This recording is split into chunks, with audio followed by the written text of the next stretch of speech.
Chapter 6. According to the most authentic records, "My dear children," said grandfather, "the chair, about this time, had the misfortune to break its leg. It was probably on account of this accident, that it ceased to be the seat of the governors of Massachusetts, for, assuredly, it would have been ominous of evil to the Commonwealth, if the chair of state had tottered upon 3 legs. Being therefore sold at auction, alas! What a vicissitude for a chair that had figured in such high company. Our venerable friend was knocked down to a certain Captain John Hull. This old gentleman, on carefully examining the maimed chair, discovered that its broken leg might be clamped with iron and made as serviceable as ever. Here is the very leg that was broken," exclaimed Charlie, throwing himself down on the floor to look at it. "And here are the iron clamps. How well it was mended." When they had all sufficiently examined the broken leg, grandfather told them a story about Captain John Hull and the Pinetree shillings. The Captain John Hull, aforesaid, was the mint master of Massachusetts, and coined all the money that was made there. This was a new line of business, for, in the earlier days of the colony, the current coinage consisted of gold and silver money of England, Portugal, and Spain. These coins being scarce, the people were often forced to barter their commodities, instead of selling them. For instance, if a man wanted to buy a coat, he perhaps exchanged a bear skin for it. If he wished for a barrel of molasses, he might purchase it with a pile of pine boards. Musket bullets were used instead of farthings. The Indians had a sort of money, called wampum, which was made of clam shells, and this strange sort of specie was likewise taken in payment of debts, by the English settlers. Bank bills had never been heard of. There was not money enough of any kind, in many parts of the country, to pay the salaries of the ministers, so that they sometimes had to take quintals of fish, bushels of corn, or cords of wood, instead of silver or gold. As the people grew more numerous, and their trade one with another increased, the want of current money was still more sensibly felt. To supply the demand, the General Court passed a law for establishing a coinage of shillings, sixpences, and threepences. Captain John Hull was appointed to manufacture this money, and was to have about 1 shilling out of every 20 to pay him for the trouble of making them. Hereupon, all the old silver in the colony was handed over to Captain John Hull. The battered silver cans and tankards, I suppose, and silver buckles, and broken spoons, and silver buttons of worn-out coats, and silver hilts of swords that had figured at court, all such curious old articles were doubtless thrown into the melting pot together. But by far the greater part of the silver consisted of bullion from the mines of South America, which the English buccaneers, who were little better than pirates, had taken from the Spaniards, and brought to Massachusetts.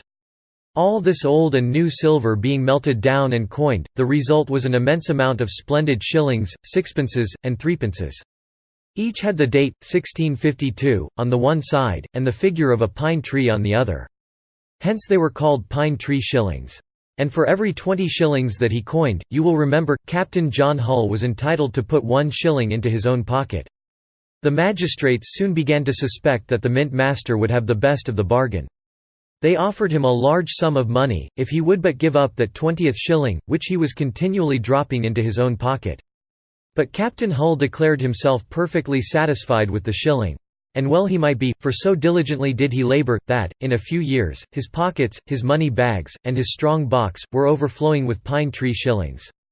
This was probably the case when he came into possession of grandfather's chair, and, as he had worked so hard at the mint, it was certainly proper that he should have a comfortable chair to rest himself in.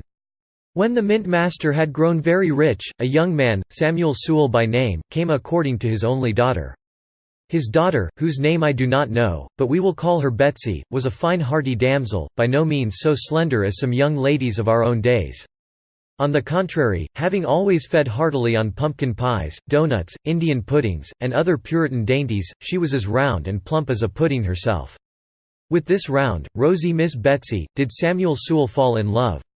As he was a young man of good character, industrious in his business, and a member of the church, the mint master very readily gave his consent.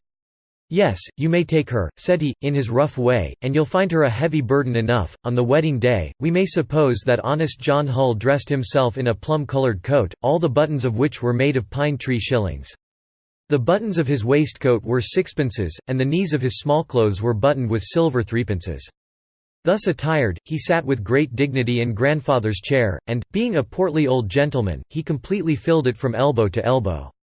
On the opposite side of the room, between her bride maids, sat Miss Betsey. She was blushing with all her might, and looked like a full-blown peony, or a great red apple.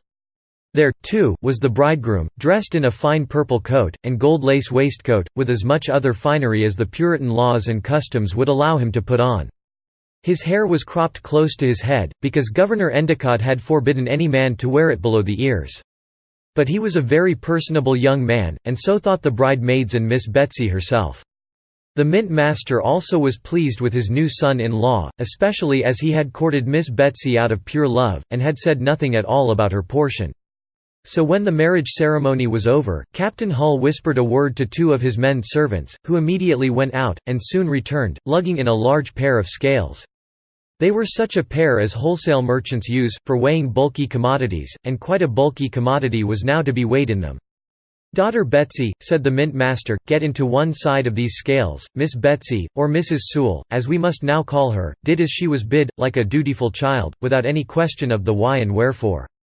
But what her father could mean, unless to make her husband pay for her by the pound, in which case she would have been a dear bargain, she had not the least idea. "And now," said honest John Hull to the servants, "bring that box hither." The box, to which the mint master pointed, was a huge, square, iron-bound, oaken chest. It was big enough, my children, for all four of you to play at hide and seek in. The servants tugged with might and main, but could not lift this enormous receptacle, and were finally obliged to drag it across the floor. Captain Hull then took a key from his girdle, unlocked the chest, and lifted its ponderous lid. Behold, it was full to the brim of bright Pinetree shillings, fresh from the mint, and Samuel Sewell began to think that his father-in-law had got possession of all the money in the Massachusetts treasury. But it was only the mint master's honest share of the coinage.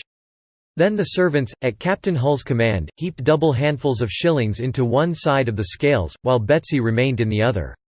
Jingle, jingle, went the shillings, as handful after handful was thrown in, till, plump and ponderous as she was, they fairly weighed the young lady from the floor. "There, son Sewell," cried the honest mint master, resuming his seat in grandfather's chair. "Take these shillings for my daughter's portion.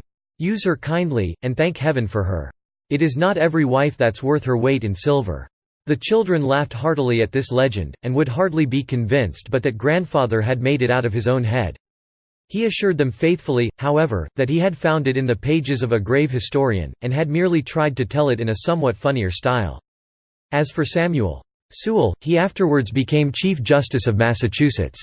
"Well, grandfather," remarked Clara, "if wedding portions nowadays were paid as Miss Betsey's was, young ladies would not pride themselves upon an airy figure as many of them do." Chapter 7.